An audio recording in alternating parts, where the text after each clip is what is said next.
Welcome to How Do They Afford That, the podcast that peeks into the financial lives of everyday Australians. I'm Michael Thompson. I'm a writer and co-host of the podcast Fear and Greed Business News. As always, I'm with Canna Campbell, financial planner, founder of Sugar Mama TV, financial literacy platform that is online, obviously.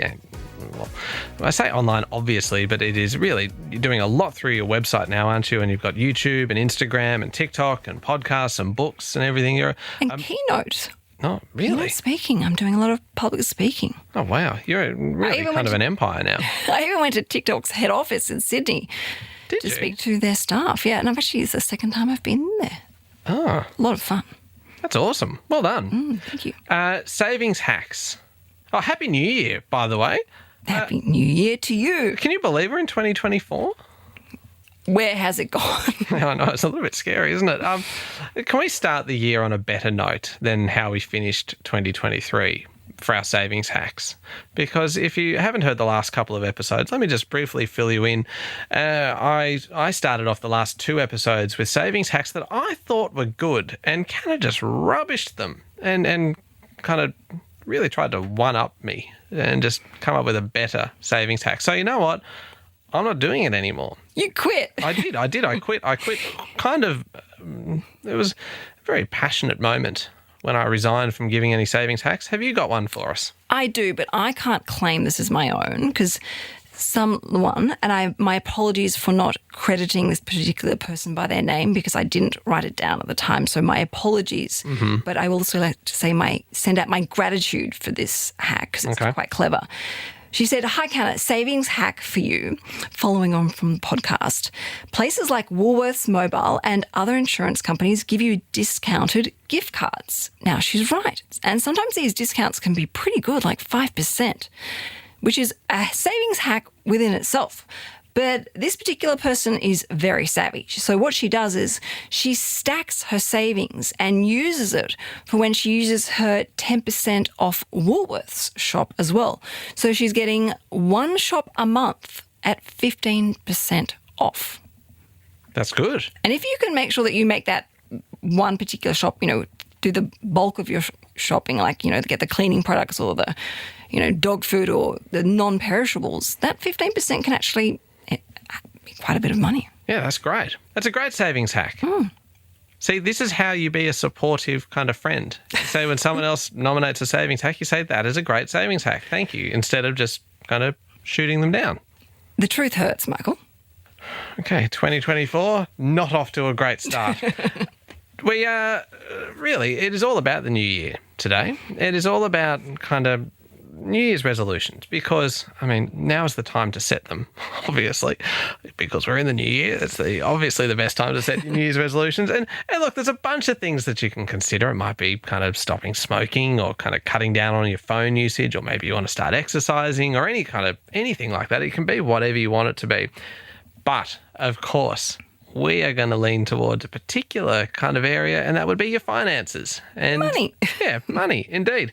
I want to kind of get an idea of some of the New Year's resolutions that we should be making when it comes to money, the goals that we should be setting, and then kind of how we should be achieving them. But really, some of these realistic goals and some of the lofty goals that we can kind of take this opportunity when everyone's in a very, very kind of reflective mood come the start of the new year, and everyone kind of feels like anything's possible, like that if you kind of set a goal right now, you're going to actually be able to achieve it. We're feeling very inspired and motivated. We're sort of looking at where we are and where we want to go.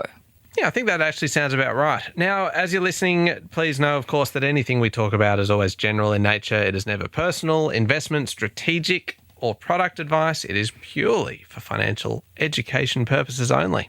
That's right. We don't know anything about you, your situation, the deadlines for those wonderful, exciting goals and dreams and New Year's resolutions. So please always bear that in mind. All right. So let's get into the New Year's resolutions then. Personal question, I suppose. Do you have any New Year's resolutions for 2024 for your money, Canna? I don't have any resolutions because for me, a resolution is about what you want to sort of change or get rid of. Oh. But I do have some very exciting financial goals that I am embracing. It feels like you're splitting hairs here. Can we, just for the purpose of this episode, can we say that they are financial resolutions, please? But a resolution is something you want to change. I don't want to change it. Okay, I'd like to change my mortgage. There you go. But that wasn't so happy hard, now? was it? No. Yes, I am happy. Thank you. Thank you for that New Year's concession that you've made to me. I'm so mean to you. Sorry. Maybe that should be your New Year's resolution. Just be nicer to Michael. Oh. Maybe nicer to Michael and nicer to Tom. I feel like I give both of you equally a hard time. And I probably irritate both of you just as... You and I should start a support group. Honey, if you're listening right now, I am working on myself. Trying harder. All right, so what is then your financial goal? Go on, call it a resolution. Resolution. What is your financial resolution then? Let's hear it. Well, I've taken over the family goals. I would like to try and see if we can pay off a little bit of our mortgage. Oh, yeah. Now, obviously, with interest rates, it's been tight and very hard, but if I'd like to make a little bit of inroads. And so that's one of our goals. The other goal is I'd like to look at if we can tweaking our investment strategy to earn more passive income. And I also have a very, very exciting resolution for the $1,000 project, which I would like to share with you maybe in another episode. Oh, so you're actually not going to tell me? No, because it's so exciting. Oh, it's a secret. It's a secret, and I'm a bit scared to share with you. I didn't think we kept secrets on this show, so that's fine. Apparently, It's not a secret, it's a surprise. that's another New Year's resolution. Keep more secrets. Cool. It's a surprise, not a secret. That's all right. Oh, well, they're all kind of good goals. I mean, my goals, my resolutions are really all kind of tied back to the episodes that we did over the last couple of weeks. They are really about implementing the 7-step program to my financial recovery. It is a 7-step, isn't it? It is. It is. It absolutely is. And if I could only make one resolution or one goal, can I make it just that I want to implement the 7 steps? So it's kind of one goal with kind of 7 sub bits, or is it better to actually, from a mindset kind of perspective, go, no, I want to kind of improve my mortgage, my position by the end of the year? And should you make it super specific and say, I would like to have paid an extra $1,000 off or $2,000 off my mortgage or something like that by the end of the year? Should you be that specific? I think you should. Okay. Because then you know exactly what you're looking for and what you want to change. So you can actually go into that goal and go, all right, I don't want to just fix my finances because that's flaky, it's fluffy. Like and how are you going to know whether you've actually succeeded in achieving that goal? Because what's your benchmark there? But if you go, no, I want to negotiate a better deal with my bank. I want to pay off an extra $5,000 this year off our home loan. I want to have opened up an online share trading account and purchased my first parcel of shares. Then you can actually tick those things off the list and actually have that sensation of progress. Okay. Can we go through a few different areas then and look at what realistic goals would be for those things? I'm obsessed with goals, so I would very much like to do that. Okay. All right. Budgeting. Okay. We talk a lot about budgeting on this show. Say I was sitting down, start of January, looking ahead to 2024. I need a budget goal. Is my goal just to have a budget? Is my goal to refine my budget? Oh, how about this for a goal? Sorry, I got very excited there. Could my goal be to have a budget that allows for a 10% buffer on everything and actually set that and go, I'm going to get myself into a position where I'm comfortable enough with my budget that I've got 10% buffers on everything and I'm feeling more comfortable and more free? Absolutely. You could do all of those. That's fantastic. So if you don't have a budget, it could be a goal to do it or to review it and check it. Mm-hmm. And then obviously to factor in that it's a real budget, that it actually does reflect your true cost of living, which you do by checking your transactions. And then another great thing to do with your budget is to have a ritual where you check your budget and your transactions on a regular basis so that you know you're sticking to your budget. I'm going to put it out there. That sounds really boring.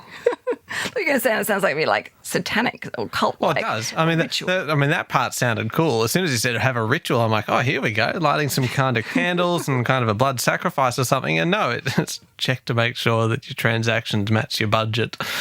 It just felt a little bit dull. Well, as I said, a budget is really just a flaky intention. Unless you're sticking to your budget, it's not going to work for you. You're going to fail. Okay. All right. Starting the year off with some positivity. What about investing? If I was to have an investing goal, might that be to say, well, in my case, it is to move away from failed attempts at stock picking and go, you know what? This is the year that I'm going to actually set myself up now. And again, go back and have a listen to the last couple of episodes because, Canna, you pointed out to me just how much I was missing out on by not just getting in and getting started. Is it just to say, you know what, this is going to be the year where I'm going to try and kind of set aside that first little lump sum, whether it's kind of $2,000 or $5,000 or whatever it is, in order to kickstart that investment program? Absolutely. You could open up an online share trading account. That could be a goal. It could be to read one book a month about investing. It could be to go and do a risk profile questionnaire. Ooh. It could, yeah. And we had that brilliant episode where we talk about the importance of risk profiles. And where's a good risk profile to do? We've talked about this. Ooh, Vanguard have a brilliant online risk profile questionnaire. It's about 13 questions. It takes you about 10 to 12 minutes to do, and it gives you your answer on the spot. Did you know, and I'm slightly ashamed of this, I still have not done that. And I am not surprised. But I'm going to make that, I'm putting that on my lists. And then you can use that to just check your superannuation, which we'll come to. But it is a great tool to help you work out where you want to invest. And that feels like it's something that would actually be fun to do as well. It feels like kind of like the equivalent of doing like, you know, those quizzes online, like it's which Harry Potter character are you? And you do it and it turns out you're Ron. Feel like that kind of thing, except this is actually going to help you financially. It's not just telling you kind of what wand you're going to use. Exactly right. That's a perfect analogy. Oh, look at me coming up with some actual good advice. It only took till 2024 to get us there. Okay, what about superannuation then? You mentioned super in passing. Can I have a guess? I'm making good assumptions today. I'm full of good ideas. 2024 is my year. You're in the flow. You're in the zone. I really am. Okay, first New Year's resolution for my superannuation, actually log in and check it. Correct. Okay, then while I'm there, you know what I'm going to do? I'm going to check what insurances I have connected to my superannuation. I'm actually going to go and do a little bit of an audit. I'm going to go and make sure that my superannuation payments have been going in over the last year and just make sure that everything is as it should be. And you know what I'm going to do? I'm going to take, how about this? I'm going to take the outcome of my risk assessment, my risk profile, and I'm going to see whether it matches kind of where my superannuation is currently going at the moment. And while I'm at it, I'm going to pick up the phone to my super fund and have a chat to them about making sure that where my money goes aligns with my appetite for risk. Brilliant. That all just came out of nowhere. Oh, I'm so proud right now. We talked about rituals and kind of sacrificial stuff. I reckon there's a chance you just possessed me, just briefly, and I was speaking, you were speaking through me. Oh my God. See, it's like Ghost, that movie. But I've never seen it. You've never seen the movie Ghost? No. With Patrick Swayze? No. Demi Moore? Oh my God, no. So romantic. Yeah, it sounds good. And Whoopi Goldberg? Oh. I'm sorry though. She actually steps in. Patrick Swayze actually steps into her body. So is that what you just did to me? You just briefly possessed me. It's why you had this slightly vacant look in your eyes as I was talking. It was because you weren't there anymore. You were speaking through me. I feel bad because I've left you with nothing to say now on superannuation. Of course not. Because, of course, superannuation is sexy. So here's a cool, sexy thing to do. You know how we've spoken about your goals and the importance of having a goal and understanding why that goal means something to you? Yes. Now, you might think, okay, well, one of our goals as a family is to earn a passive income of, say, $100,000 a year. Yep. Great. Okay. Love it. So retirement, so I say, let me just go back there. Retirement passive income at, say, 60 or 65. And that's, say, let's call it 100,000. When you're doing your little, review of your superannuation account, have a look at your statements. And if you get stuck, call up your superannuation company to help you read the statement. Yeah. See how much passive income you have earned from your superannuation investment account, because you might go, oh, wow, my investments have made me $7,000 in passive income. Now, yes, of course, that has been reinvested, and yes, you cannot touch that money, but that technically represents 7% progress to your $100,000 goal, which is kind of exciting to think, actually, I already earn passive income. I'm heading in the right direction. I can build upon that 7%. That is actually really good. And it feels like then you're able to track your progress. Well, because progress is powerful. I don't remember the saying. You used the saying a few weeks ago, and I committed to using it just then. It was something like progress feels good, or progress is power, or progress fuels success. Progress fuels success. But doesn't that make you, if you logged on and I used to, I don't know how much money you have in superannuation, but you've been in the workforce for a long time. You probably haven't been paying attention to it, of course, but I have. Well, it might be more than 7%. It might be $14,000 a year in passive income. That'd be nice. Well, there's only one way to find out how much you've got, and that's to go and have a little look. But you could, if you wanted to, include that as part of your progress against that retirement goal of $100,000 a year. So you go, okay, well, I'm 14% of the way there, or whatever the percentage might be. But that is really good to know. And obviously, I'm assuming that you never want to touch the capital when you go to retire, which is a great goal to have. Oh, I like that goal. Yeah, that's an episode for another time, because otherwise I will be here all day and night. Okay, well, we do need to take a very quick break. We'll come back in a second because I want to talk through some more goals that we can set, but I also want to talk to you about accountability and how you actually stick to them, because it's all well and good to say it now while we're kind of feeling all motivated and happy kind of the first few days of the year. But kind of come February and the wheels start to fall off, it's probably not quite as easy to stay on track. Don't worry, I've got you covered. Oh, thank you.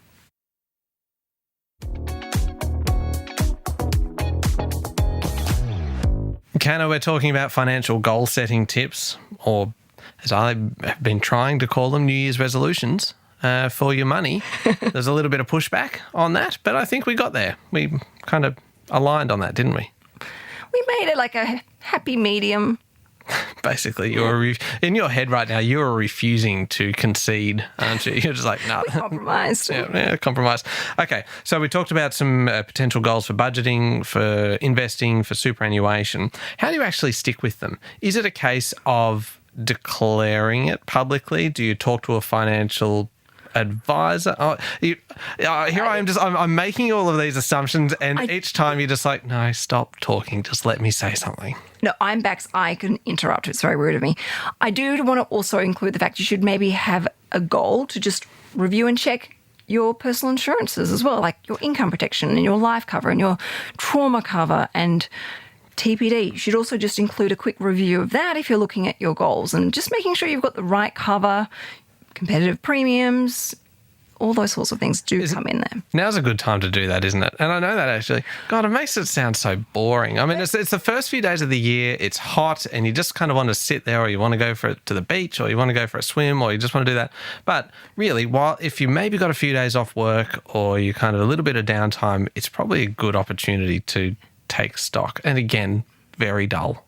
No, it's not dull. It's actually, once you've done it, it's a huge relief, because you're like, okay, great. If anything goes wrong, I know that I've got X amount of $100,000 that will be paid to me for a trauma policy, or I know that if anything was to happen to my partner, this would then clear the mortgage, or even that when it's going, gosh, that's actually not enough, we need to change that. So, and the great thing about this, I'll put superannuation in the same basket here, is once you've done a check, you don't need to be checking it every single week like your budget necessarily. That sort of sets you up for some time. Yeah. You don't need to be checking your insurance policy, on a regular basis. You're like, okay, well, this is enough to cover the mortgage. This is enough to cover up my income and make sure we can maintain the home, or keep paying rent, or keep whatever we need in our lives. So it's a kind of a quick one, knock it off, don't need to worry about it for quite some time. And you do go to bed at night thinking, all right, I've got the right protection in place. And then, of course, if you do have a mortgage or you have debt, like credit card debt, personal loans, having some goals or resolutions, as we're calling them today, around that is also very, very important. Is that a good one? Credit card, to say my resolution is I'm not going to use my credit card anymore. I'm going to pay it down, or I'm going to reduce the spending cap on it, or the credit limit on it, and reduce the spending cap even further, and just go, you know what, this is going to be the year where I get my credit card under control. Because as we've discussed before, that's toxic debt. That's right. But can I just share something with you? Yes. Okay, Feels like a hijacking one more time. I just caught you out on a bit of a manifestation block. You spoke about your goal, about what you don't want. Did I? Yes. You said, I'm not going to get into credit card debt, or whatever you just said a couple of seconds ago that has evaporated from my mind, but you actually said what you didn't want. Oh. You should write your New Year's resolutions or goals in a positive, present, or even past tense about what you do want, because we become what we think about. So if we think, I don't want to be in credit card debt, I don't want to be in credit card debt, I don't want to be in credit card debt, all we're going to do is continuously attract credit card, because we're constantly feeding our brains with the sensation of credit card debt. So you need to reword your goals. And this is why I have this manifestation course for people to work with them on their goal setting. Is you've got to write it in a positive way. And it's actually game-changing when you say your goals in a positive way. Like, I want to be credit card free, rather than I don't want any credit card debt. It feels very different in your body. Changes your energy. Okay, I like this. That's manageable. I can do that. Just a little hack. I just felt obliged to tell you, because I think it makes a big difference. How do we stick with it then? Is it a case of making them public? I mean, surely we'll see kind of a whole stack of Instagram kind of New Year's resolutions and everything, kind of people declaring this is the year they do this and this and this, and is making it public a way to keep yourself on track, or is it finding a mentor or someone who you can use as your sponsor? I think everybody is different. You've really got to work with what works for you. There's no wrong or right. Yeah. The one thing I would definitely recommend is making sure that you write it down, and write down that goal in a positive way, in the present tense, and with a number and a deadline. Very, very important. I like that. And try and write it down somewhere where you're going to see it on a regular basis. So maybe you put it, what I used to do in the past is put it on the inside of a cupboard door where I grab a glass of water so I could see my goals there. And one that I did recently through my money mindset manifestation courses with my students is I actually wrote it with a Posca pen on the glass of my shower. So every time I had a shower, I'd jump in and be reminded of this particular financial challenge that we did together. What pen did you say? Did you not ever grow up with Posca pens? What is a Posca pen? Oh, they're very expensive. And I have to say they still are quite expensive. But they're these almost like a pen that's got paint inside it. They're so cool. If you're a visual person who likes to get really arty and crafty. I am not. Particularly with their goals, and they want to do maybe a vision board. Oh my gosh, Posca pens are so good. Head to Officeworks, best price. Vision boards. I loathe arts and crafts. I just can't. Oh. I do mine in Canva. Oh. So I'm not using any glue or sticky tape or collage material. I'm sorry.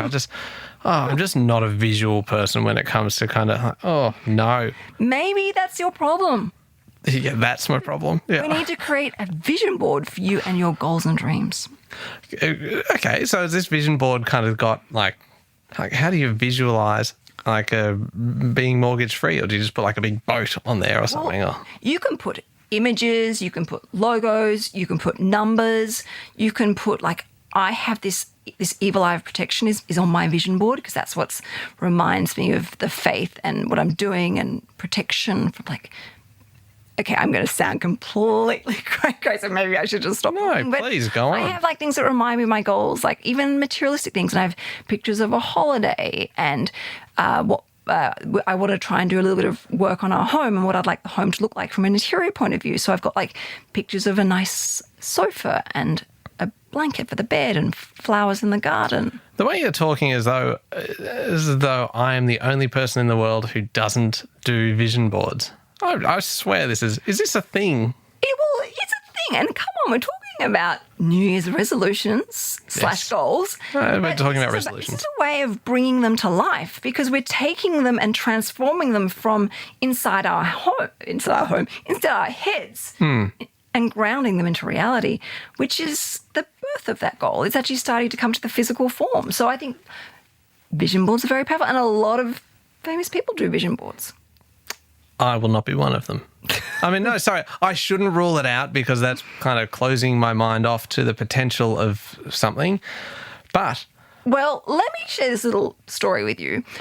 As part of my money mindset, so whether you like it or not, you can hear it. Like, you're like looking at me like, please don't. I didn't mean to groan audibly.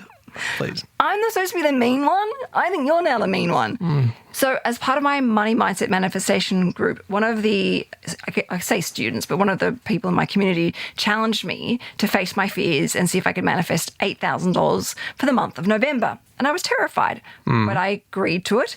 And I actually wrote this goal on the shower, and I did all this work around like making it happen. But because I was looking at it every day, I had the deadline written down. I had it in big bright colours. It was huge. Like you literally walked into my bathroom and went, "What in the hell is that?" But I actually successfully manifested around $7,000 by that deadline. That is impressive. I was blown away. I actually got quite emotional. And I even filmed it, the whole process of me doing this, and put it on YouTube so anyone can go and actually watch me do this. And this is the power of writing your goals down and giving them a deadline and getting excited and understanding the values and working on them every single day. There was hard work involved. We're running out of time. I would actually like to hear more about kind of how you went through that process, but there's only time for one more question. And maybe a briefish answer, maybe? Sorry. No, that's okay. No, just pointing out that we're on a time limit here. Is there a risk of aiming too high with your goals? And if you do that, could you set yourself up to fail and then do yourself a bit of damage kind of mentally on this? Let's say, hey, I want to have my mortgage kind of halved by the end of the year. And you're like, well, that's not realistic. But is it better just to have a goal, even if it's one that you can't possibly achieve, than to have no goal at all? I am hearing and feeling another money block of yours. Self-limiting beliefs, I believe, that we're experiencing right now. But look, yes, you do need to set a realistic goal, but don't be afraid to set a big goal. Like that goal of mine for $8,000 was so unrealistic, but weird stuff happened and you just never know what could happen out of the blue, which a couple of things happened to me during this particular challenge, and you'll see if you watch the video what it's all about. But look, what I say is don't be afraid of setting big goals, because you can open the space for things that just happen out of the blue, but break that goal down into practical things that you can do every day that are in positive alignment to that goal, and brainstorm things. Obviously, yes, you could save $10 a day by cutting this and that out, but also look at things you can do as extra things to help bring in some extra money or earn some extra money, and get out there and have a go. The more you have a go, the more ideas that come to you, because that's where your focus is, and you're a lot more receptive and open-minded to bigger and better things that might help you achieve that goal. And just to come back to that, because I didn't properly answer your question previously about, how do you stick with your goals, is write them down, but read them every day. Make sure it's visible. And if you feel comfortable, tell everyone or just tell a few people so that you are making yourself accountable. And then review on a regular basis. So when you see this video of me, I actually go back and regularly check the savings account and see where that's at and how that's tracking throughout the month of November. So don't be afraid to set big goals. And as that, saying goes, little progress each day can add up to big results. And progress fuels success. No, what was it? I've forgotten what I wrote. Oh, did I get it right? Got it right. Oh, fantastic. Oh, look, I'm feeling quite motivated, even though you've been a little bit mean today. I feel like you were more mean to me today. Oh, maybe that's my New Year's resolution, just to stand up to you a little bit more in the studio when you... I don't mean to be mean. No, it's fine. No, it's all right. But look, New Year's resolutions, really we went through a stack of them. Budgeting, in relation to your budgeting, in relation to getting started with investing and superannuation, and just getting online and checking it and making some calls if you need to. And Debt's a big one. Debt. Goals. resolutions around debt. Yeah, resolutions around debt and credit cards, etc. Write them down. Write down your goals. Visualize where you want to be and really work towards them. And aim high if you want. There's nothing wrong with aiming high, because as long as you are open to it, to the flow of money, and really the number one most important thing, as we've learnt today, is you must have a vision board. Otherwise, nothing is going to happen. Is that right? Did I learn that correctly? Yes. Well, if you can't, how can you hit a target if you can't see it? Yeah, vision board. Yeah. Or write it down at least. Yeah, get your glue and in a positive way. Your magazines and your glue and your glitter out and kind of create your vision board. You know what? I'm going to do this. I will do one. It'll be the dodgiest looking thing you've ever seen. It will look like a kindergartner did it, but it will be my vision board. All right. Obviously, we've been in the studio for now half an hour, and you did not even notice my very summary kind of... I'm trying to kind of lift the mood in here, and I figure, hey... You actually blend in with our podcast tile. Pink with my new shirt. And blue with a shade of green. Yeah, it's very kind of... You're like actually colour coordinated. That's resort wear, apparently. And I want to try and I'm trying to visualize and manifest kind of holidays and summery kind of things, and I thought I'd do it through the shirt, and you didn't notice. That's fine. Fabulous. Thank you. All right, if anybody wants more information, where do they find you? Best place to get in contact is Instagram. And if you're interested in doing my Money Mindset Manifestation program, just reach out to me and I can send you through all the details, because this is a program where I'm helping really help people break through any self-limiting beliefs and actually start seeing proper progress in their lives, in the way that they think and attract money in their lives. And you can hear me every day with Sean Aylmer on Fear and Greed Business News, Australia's best business podcast. Thank you very much for listening to How Do They Afford That? Remember, please, to hit follow on the podcast so the next episode just lands automatically in your playlist. Leave us a review as well. It doesn't take long, but it means a lot to hear what you're liking about the podcast. Next week, we're going to talk about the hidden costs of property. It is a really interesting topic and one that we haven't done a huge amount about. So we're going to definitely cover some new ground next week. Don't miss it.